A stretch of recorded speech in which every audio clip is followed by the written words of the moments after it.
Advantages of AC in long distance power transmission. When power is transmitting for long distance, a fraction of power is lost due to Joule heating. So the Joule heating is I squared R.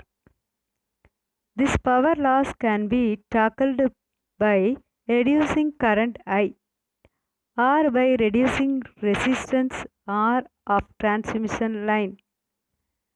A transmitting point voltage is increased and current is decreased by step-up transformer. This reduced current at high voltage reaches the destination without applicable losses, but at receiving point voltage is decreased and current is increased by step-up transformer. The following cases are example. So very important example. Students, study and write. AC circuit containing only an inductor.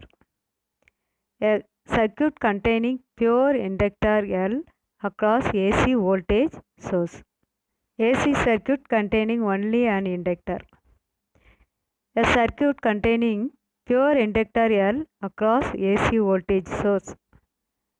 V is equal to Vm sin omega t. Back EMF psi is equal to minus L di dt. By applying Kirchhoff's loop rule. So V plus psi is equal to 0. So V is equal to Vm sin omega t. Psi is equal to minus L di by dt. So Vm sin omega t minus L di by dt is equal to 0. And Vm sin omega t is equal to L di by dt. Now we get di is equal to Vm by L sin omega t dt. Integrating both sides, we get I is equal to Vm by L integration of sin omega t dt. So I is equal to Vm L into minus cos omega t plus constant. Integration of sin omega t dt is equal to minus of sin omega t. Next one, the omega t is differentiating with minus omega. So I is equal to Vm by L omega into minus cos omega t plus constant. Now the integration constant in the above equation is independent of time. Since the voltage in the circuit has only time dependent part, we can set the time independent part in the circuit into 0. We can set the time independent part.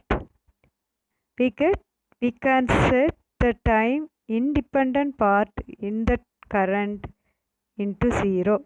So cos omega t is equal to sin pi by 2 minus omega t. So minus of sin pi by 2 minus omega t is equal to, rearrange the step, sin omega t minus pi by 2.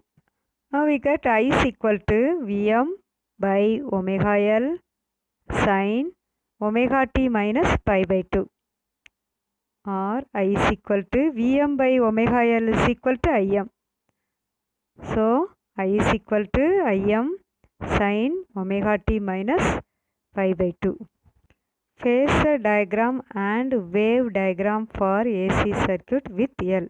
Inductive resistance XL. The peak value of current Im is given by Im is equal to Vm by omega L. Let us compare this equation with Im is equal to Vm by R from resistive current. The quantity B omega L plays the same role as the resistance in resistive circuit. This is the resistance offered by the inductor called inductive resistance XL. It is measured in ohm. XL is equal to omega L. The inductive resistance XL varies directly as the frequency. So XL is equal to 2 pi FL, where F is frequency of alternating current. For a steady current, F is equal to 0. Therefore, XL is equal to 0. Thus, an ideal inductor offers no resistance to steady DC current. An AC circuit containing a resistor, an inductor and a capacitor in series. This is AC circuit containing R, L, C are connected in series. V is equal to Vm sin omega t. The phasor diagram is drawn with the current. The length of the phasor lines of these phasors are OI is equal to Im, OA is equal to IMR, OB is equal to IMXL, OC is equal to IMXC. AC circuit containing a resistor, an inductor and a capacitor in series. AC circuit containing R, L, C. These are connected in series. V is equal to Vm sin omega t.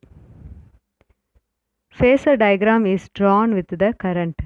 The length of these phasors are OI is equal to Im, OA is equal to IMR, OB is equal to IMXL, OC is equal to IMXC. OA is equal to VR, OB is equal to VL, OC is equal to VC.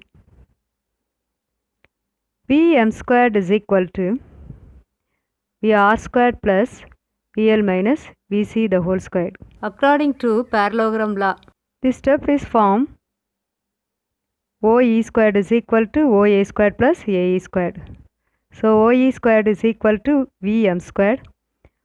OA squared is equal to VR squared. AE squared is equal to VL minus Vc the whole squared. So Vm squared is equal to VR squared plus VL minus Vc the whole squared. Vm is equal to root of VR squared plus VL minus Vc the whole squared. Now VR is equal to IMR. VL is equal to IMXL.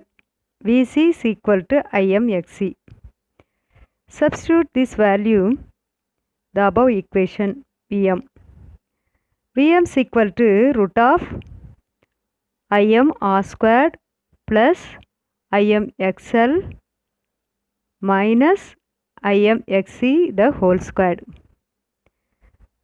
Common steps are taken outside. So Im root of R squared plus XL minus XC the whole squared. Im is equal to Vm by Z. Z is equal to root of R squared plus XL minus XC the whole squared. It is impedance of circuit. From phasor diagram, phase angle between V and I tan phi is equal to EA by OA. So tan pi is equal to VL minus Vc by VR is equal to XL minus XC by R.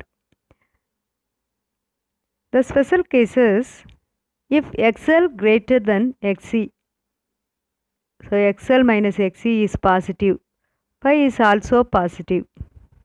V is equal to Vm sin omega t, I is equal to Im sin omega t minus phi. Case 2.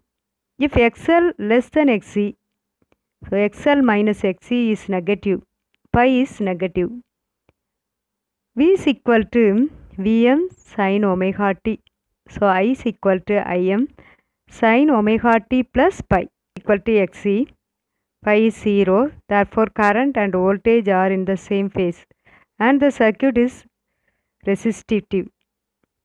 V is equal to Vm sin omega t, I is equal to Im sin omega t. That's all.